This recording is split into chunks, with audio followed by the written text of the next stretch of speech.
Hello friends, आज हम लोग बहुत ही अहम टॉपिक यानी कि इंस्ट्रूमेंट, यह है मेडिकल डिवाइस है।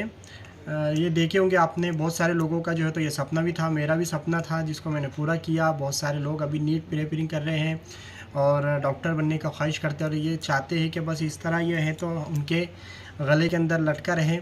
तो ये एक बहुत लोगों का सपना होता है, लेकिन इसको कहते क्या है, ये क्या चीज़ है, इसका क्या इस्तेमाल होता है। डॉक्टर यानी हम जब जो है छोटे थे तो ऐसा लगता था कि शायद इसमें डॉक्टर को बीमारी बताई जाती है, यानी कि ये लगाने के बाद डॉक्टर को आवाज़ आती है कि इनको ये बीमारी हो गई है और इनको ये दवाई दीजिए। ये मतलब ये ऐसी बचपन के अंदर एक मेंटेलिटी होती थी। तो आज मैं आपको इसके बारे में इन शॉर्ट बताने जा रहा हूँ। बहुत ऐसी सारी बातें जो आपने शायद कभी नहीं सुने होंगे, तो आप मेरे साथ लगे रहें। इसको कहते हैं मेडिकल टर्म के अंदर स्टेथोस्कोप। नाम थोड़ा हार्ड है, इसलिए इन शॉर्ट इसको स्टेथो कहते हैं।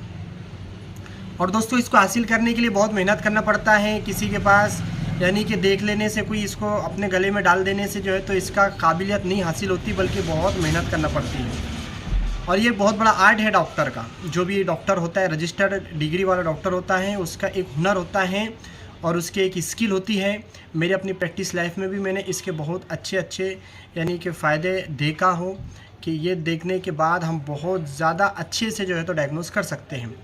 तो खैर, ये दोस्तों स्टेथो इसको कहते हैं, स्टेथोस्कोप कहते हैं। इसका बहुत सारे जो है तो ओरिजिन की अगर हम बात करें, इसकी शुरुआत से अगर हम देखें या हिस्ट्री अगर देखें, तो रेनी लिनेक यानी कि पेरिस के अंदर एक हॉस्पिटल, मेलड हॉस्पिटल के अंदर इस स्टेथो की इजाद की गई थी या फिर इसको बनाया गया था। जब इस शुरुआत में इसको बनाया गया था तो ये एक पाइप टाइप में था, बहुत अलग से इसकी शक्ल थी। लेकिन क्या हुआ, वर्जन या फिर इस पर मेहनत करते गए और बाद में फिर आज के वक्त के अंदर इसके अंदर इतनी अच्छी वैरायटीज़ निकल चुकी है और ऐसे लेटेस्ट वर्जन निकल चुके हैं कि अब ये डिजिटल में भी इन्वॉल्व हो चुका है, यानी कि स्टेथो है अब डिजिटल के अंदर भी आता है। वैसे मैं आपको उसके आगे उसके ताल्लुक से बताने वाला हूँ। तो दोस्तों, मैं आज आपके सामने जो बता रहा हूँ ये स्टेथोस्कोप के ताल्लुक से बता रहा हूँ। तो स्टेथोस्कोप क्या है? ये एक एकॉस्टिक इंस्ट्रूमेंट है, यानी कि सुनने वाली चीज़ है, एक सुनाई देने वाली चीज़ है। क्या क्या सुनाई देता है इसके ज़रिए से? इससे इंसानी और हैवानी यानी एनिमल्स के और इंसान के बॉडी के कुछ खास ऑर्गन्स की आवाज़ या मूवमेंट्स या हालचाल को महसूस किया जा सकता है, सुना जा सकता है। तो इसको अगर इंसानी बदन की अगर बात करेंगे, हम ह्यूमन बॉडी की अगर बात करेंगे, तो नाम से जाहिर होता है कि स्टेथोस्कोप, स्टेथो इसका मतलब होता है चेस्ट और स्कोप का मतलब होता है ये आला। तो स्टेथोस्कोप यानी कि चेस्ट को, इसके अलावा चेस्ट का एग्जामिनेशन, जैसे कि आप जानते हैं कि चेस्ट यानी थोरैक्स के अंदर बहुत ही इंसान की जिस्म की सबसे ख़ास आज़ा यानी कि हार्ट मौजूद है। उसके अलावा वहाँ पर मौजूद जो है तो रेस्पिरेटरी सिस्टम वाला सबसे अहम पार्ट यानी कि लंग्स, फेफड़े वहाँ पर मौजूद हैं। और यही दो आज़ा का ऑस्कल्टेशन इंसान के बीमारियों को अच्छी खासे यानी कि डायग्नोस तक लेकर चले जाता है। और साथ ही इसके अलावा स्टेथोस्कोप का जो इस्तेमाल है वो एब्डोमिनल यानी कि पेट के आज़ा, उसमें ख़ासकर जो इंटेस्टाइन्स हमारी होती है, यानी ये जो आते हमारी होता है, कोई मजाक नहीं है, बच्चों का खेल नहीं है। ये बहुत भी बेहतरीन डॉक्टर का आर्ट होता है जिसके ज़रिए डॉक्टर बीमारी का डायग्नोस करते हैं।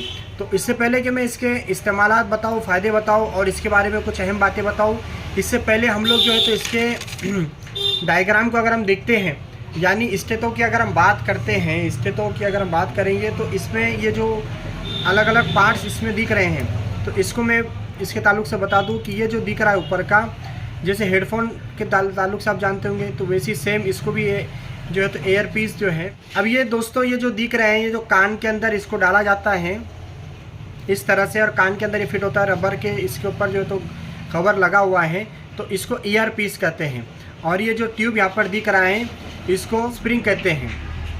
ये जो हिस्सा दिख रहा है इसको बाइनोरल रिंग कहते हैं। इसके अलावा अब ये जो लंबा साइज में पाइप आपको दिख रहा है, ये ट्यूब को ट्यूबिंग कहते हैं। अब इसका एक अहम हिस्सा जो निचला हिस्सा है वो इस तरह से होता है, इसके अंदर ये पूरे हिस्से की अगर हम बात करें तो इसको चेस्ट पीस कहते हैं, लेकिन अगर हम इसको हम गौर से अगर देखेंगे तो इस तरह से और इस तरह से, यानी दोनों का इंपॉर्टेंस है, दोनों को इस्तेमाल में लिया जाता है, दोनों की बहुत ख़ास जो है तो खासियत है।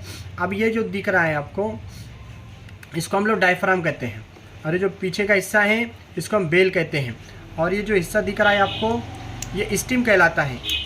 आवाज़ तो आपको नहीं आएगी लेकिन मुझको आ रही है आवाज़।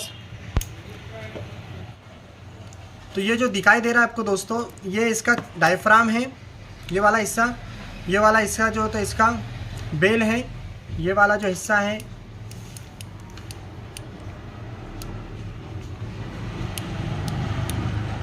यानी कि आवाज़ में आपको सुने आए, इस कोशिश तो कर रहा हूँ लेकिन पता नहीं आवाज़ आपको आएंगी या नहीं आएगी। तो ये फिक्स होता है, ऑन होता है, ऑफ होता है, यहाँ से स्टीम के पास से। ये उसका ट्यूब था जिसको हम ट्यूबिंग कहते हैं, और यही एग्ज़ामिनेशन का या ऑस्कल्टेशन करने का ज़रिया बनता है, और ये भी बेल वाला भी। तो ये जो है एक लार्ज स्पेस का अगर एग्ज़ामिनेशन कर रहे हैं हम तो उसमें यूज़ होता है। ये जो इस्तेमाल है ये कॉमनली छोटे जो बच्चे होते हैं और जिनके ऑर्गन्स छोटे हैं, या फिर छोटे ऑर्गन्स के अगर इस्तेमाल का ऑस्कल्टेट करना है छोटे ऑर्गन्स का, तो उस जगह पर ये वाला यानी बेल वाला हिस्सा जो है तो यूज़ होता है। तो इस तरह दोस्तों ये था स्टेथोस्कोप का जो है तो एक डायग्राम। अब ये स्टेथोस्कोप के ताल्लुक से मैं आपको बता दूं कि इसका इस्तेमाल हार्ट की साउंड यानी रेस्पिरेटरी और कार्डियोवैस्कुलर सिस्टम के ऑस्कल्टेशन के लिए बहुत ही इम्पोर्टेंस होता है। अगर हम बात करेंगे सबसे पहले लंग्स की यानी कि फेफड़ों की, तो लंग्स जो कि इंसानी बॉडी के अंदर वाइटल ऑर्गन्स के अंदर इसका शुमार होता है। तो जो लोग क्रोनिक स्मोकर है, बीड़ी पीते हैं, सिगरेट पीते हैं, तो ऐसे लोगों की जो चेस्ट है हम देखते हैं, अगर इससे ऑस्कल्टेट अगर हम करते हैं तो उनके अंदर विजिंग साउंड यानी कि सीटी की आवाज़ आएगी, क्लियरली वॉइस आएगी। और इसके अलावा रोंकाइस है, रेकल्स, क्रैकल्स हैं, और अलग अलग जो तो साउंड जो है तो एबनॉर्मल साउंड यानी कि जो नॉर्मल जो साउंड इंसान की रहना चाहिए वो साउंड से बिल्कुल हटकर अलग साउंड आती है। तो ये बार बार की जो प्रैक्टिस करते हैं पूरे 9 साल 10 साल डॉक्टर बनने के लिए, रात दिन जो अनथक मेहनत कोशिश करते हैं रजिस्टर्ड डिग्री वाले डॉक्टर, तब जाकर और फिर उसके बाद वो ऐसे एक्सपर्ट लोगों के डॉक्टरों के पास जाकर जो है तो पेशेंट देखकर नॉलेज हासिल करते हैं, तब जाकर उनको नॉर्मल एबनॉर्मल साउंड और इसका आर्ट मालूम होता है कि ये साउंड क्या है। एक मरतबा लगा लेने से कभी भी हम इसको नहीं सीख सकते। ये डॉक्टर का बहुत ही बड़ा आर्ट होता है जो सिर्फ डॉक्टर ही जानता है। तो दोस्तों मैं आपको बता रहा था कि रेस्पिरेटरी सिस्टम का जो वॉइस है, जो साउंड है, वो एबनॉर्मल इसके ज़रिए हमको पता चलता है। और ख़ास सिस्टम है कार्डियोवैस्कुलर सिस्टम यानी कि हार्ट का जो सिस्टम होता है उसमें एक तो हार्ट से पंप होने वाला जो ब्लड है वहाँ पर भी इसका बहुत इंपॉर्टेंस मैं आगे बता रहा हूँ। उससे पहले जो हार्ट की साउंड है, वैसे तो साउंड 4-5 अलग अलग किस्मों की उसमें इख्तिलाफ है, लेकिन आपको समझने के लिए मैं कहता हूँ कि 2 किस्म की साउंड है जिसको हम मेडिकल टर्म के अंदर लब डब कहते हैं। ये हार्ट से निकलने वाली एक साउंड है। अगर आप अपने यानी कि दिल की आवाज़ को सुनना चाहते हैं तो आपको भी ऐसी आवाज़ सुनाई देगी। तो ये जो लब डब साउंड है ये डॉक्टर को सुनाई देता है इसके थ्रू यानी कि ऑस्कल्टेशन करने के बाद स्टेथोस्कोप के ज़रिए सुनाई देता है। अब उसकी जो एबनॉर्मलिटी रहती है, बहुत सारी ऐसी डिजीज़ हैं या फिर किसी का जो है तो कार्डियक के शेप के अंदर कुछ प्रॉब्लम है, यानी किसी का दिल जो है, एक मेरी प्रैक्टिस की मैं बात बता रहा हूँ आपको। जब मैं ड्यूरिंग इंटर्नशिप में था तो कार्डियक का जो हमारा शेप है, साइज है, तो इस तरह से, और उसका जो लोकेशन है वो इस तरह यानी कि लेफ़्ट साइड में उसका झोंक होता है।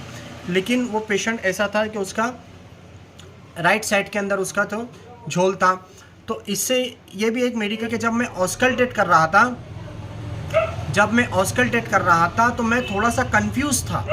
तो मेरे कन्फ्यूज़न को देखकर मेरे उस्ताद मोहतरम ने मुझसे कहा कि क्या बात है।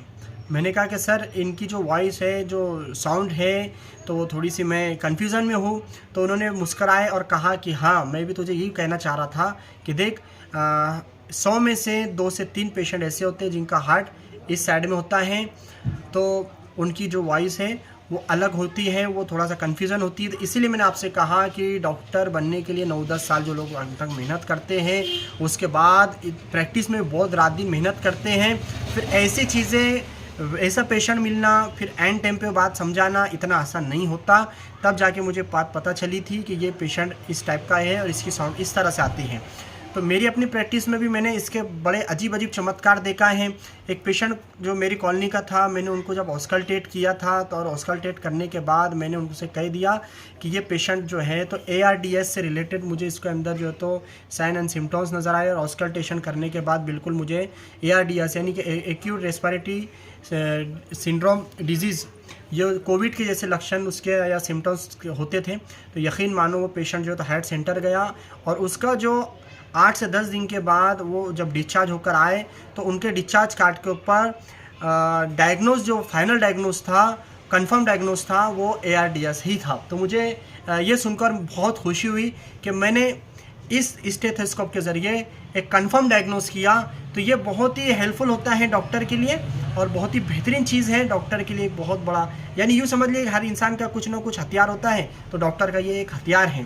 तो चेस्ट का कार्डियोवैस्कुलर सिस्टम का एग्जामिनेशन के लिए स्टेथोस्कोप का बहुत अच्छा इंपॉर्टेंट रोल है। साथ ही हार्ट से निकलने वाली जो रगें हैं या आर्टरीज़ हैं, तो वो आर्टरीज़ के फ्लो को जानने के लिए, उसमें खासकर ब्लड प्रेशर को जानने के लिए, या फिर ऐसी कुछ बहुत सारी सिचुएशन मेडिकल के अंदर बन जाती है जिसको ऑस्कल्टेट करना ज़रूरी होता है, उसके अंदर भी स्टेथो की बहुत इंपॉर्टेंस है।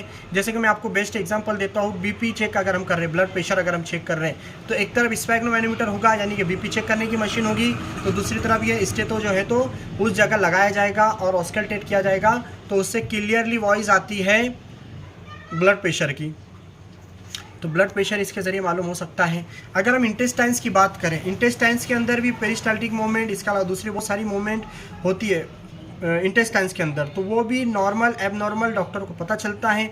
अब्डोमिनल जो रीजन है और उसके अंदर जितने बहुत सारे ऑर्गेन्स हैं, अब जिसकी जितनी प्रैक्टिस होगी, जो जितना महारत हासिल करेगा, क्योंकि मैंने ये देखा मेरे प्रैक्टिस के अंदर, मेरे एक सीनियर को जो ENT से रिलेटेड थे, ऑप्थेल्मोलॉजिस्ट डॉक्टर को भी देखा जो आंखों का भी एग्जामिनेशन कर रहे हैं इसके ज़रिए। यानी कि मैं आपको बताऊंगा तो शायद आपको बड़ी हैरत होगी, लेकिन कोई डॉक्टर आंख लगाकर इस तरह से एग्जामिनेशन कर रहा है पेशेंट का। हाँ, अजीब लग रहा है, ऐसा लग रहा है कि कुछ जोक मैं कह रहा हूँ आपसे, नहीं। मैंने अपने आंखों से एक ऑप्थेल्मोलॉजिस्ट डॉक्टर जो कि MS थे, मास्टर ऑफ सर्जन थे ऑप्थेल्मो के अंदर, वो आंखों का इस तरह एग्जामिनेशन कर रहे थे। मैं ही नहीं जानता वो उनकी क्या हिकमत होगी, बट होता है, इसकी भी हिकमत होती है। इसके अलावा जो क्रेनियल नर्व हैं और इसके अलावा दूसरी बहुत सारी जो है तो क्रेनियल आर्टरीज़ हैं, तो इस तरह बहुत सारी जो तो आर्टरीज़, वेन्स और उसके एग्जामिनेशन, ऑर्गन्स के एग्जामिनेशन, एब्डोमिनल एग्जामिनेशन, और इस तरह ख़ास पॉइंट मुझे याद आ गया, प्रेगनेंसी के अंदर फिटल साउंड, वो भी इसके ज़रिए जो है तो एक तो मालूम भी किया जाता है, उसकी हरकत भी मालूम की जाती है, उसकी सिचुएशन को मालूम किया जा सकता है। तो दोस्तों, इस तरह से स्टेथोस्कोप ये बहुत ही इम्पोर्टेंट डिवाइस है डॉक्टर का, मेडिकल फील्ड के अंदर इसका बहुत इम्पोर्टेंस है। तो ये बातें जो मेरे जहन में थी मैंने आपको बताया। इसके अलावा आप हम नेक्स्ट जो क्लिप है तो स्फेग्नोमैनोमीटर यानी कि BP की जो मशीन होती है, अब उसमें भी बहुत सारी वैराइटीज़ है, तो उसके ऊपर बनाने वाला हूँ। उससे पहले मैं आपको बता दूँ, ये बहुत सारे अलग अलग किस्मों की होती हैं, इसके अंदर बहुत सारे यानी कि टाइप्स होती हैं। अब ये 200 रुपये 300 रुपये से लेकर 3 लाख रुपए तक की भी मिलता है। हमारे एक उस्ताद थे, उनके पास 80,000 रुपये का जो है तो स्टेथो था। उसकी क्वालिटी ख़ास ये थी कि उसके अंदर एक मेमोरी टाइप भी जो तो जिसको मेमोरी कहेंगे, वो उसमें सब जमा होता था, रिकॉर्ड होता था। तो इस तरह इसमें बहुत सारी चीज़ें वर्जन जो होते इसमें निकल के डिजिटल है। लेकिन दोस्तों, जहाँ ज़माना चाहे कितनी भी तरक्की करे, लेकिन हम हमेशा उस चीज़ को तरजीह देना चाहिए जो चीज़ एक्यूरेट हमारा मेज़रमेंट कर रही है। जैसे कि BP की मशीन क्यों ना हो, तो हम उसमें भी एक्यूरेट जो चीज़ होती है, एक्यूरेट जो डायग्नोस होता है, उसको हम तरजीह दें। अभी कैसा हो गया है कि मोबाइल निकल गए, मोबाइल से भी जो है तो यानी कि ऐसा हो रहा है कि वो एक फिंगर रखो और वो हमारा जो तो शुगर बता दे रहा है, या फिर हमारे जो पल्स ऑक्सीमीटर जो है तो वैसा काम कर रहा है, यानी ऑक्सीजन का हमका लेवल बता रहा है हमको। तो इस तरह से जो है तो ये प्रॉपर डायग्नोज नहीं हो सकता, इसमें कहीं ना कहीं प्रॉब्लम हो सकता है। तो एक्यूरेट जो है इंस्ट्रूमेंट एक्यूरेट होते हैं। तो इस तरह इसके बहुत सारे अलग अलग वैरायटीज़ हैं, प्राइस भी अलग अलग होती हैं, ऑनलाइन भी मिलता है। इसको सर्जिकल जो शॉप होती है वहाँ से भी हासिल किया जा सकता है। और अलग अलग कंपनीज़ भी इसको बनाती है, बहुत सारी कंपनीज इसके अंदर ब्रांड्स भी हैं। तो ये सब आपके ऊपर चॉइस करता है आपको किस तरह का चाहिए। मेडिकल स्टूडेंट अगर आप हैं तो आपको जो है तो अच्छे से अच्छे लेना चाहिए। तो दोस्तों ये थी आज के इस डिवाइस यानी कि स्टेथोस्कोप के बारे में अहम जानकारी। तो इस तरह के बहुत सारे मेडिकल इंस्ट्रूमेंट्स हैं, लेकिन अगर आप चाहते हैं कि मैं उसके बारे में आपको बताऊं तो आप कमेंट बॉक्स में कमेंट कीजिए, मैं उस पर ज़रूर क्लिप बनाऊंगा। तो एक ख़ास गुजारिश मैं लास्ट में कर रहा हूँ कि 70% 60% लोग मेरे चैनल पर आकर मेरी क्लिप को देखते हैं लेकिन सब्सक्राइब नहीं करते हैं।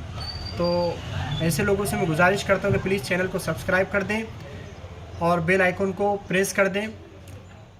Thank you very much.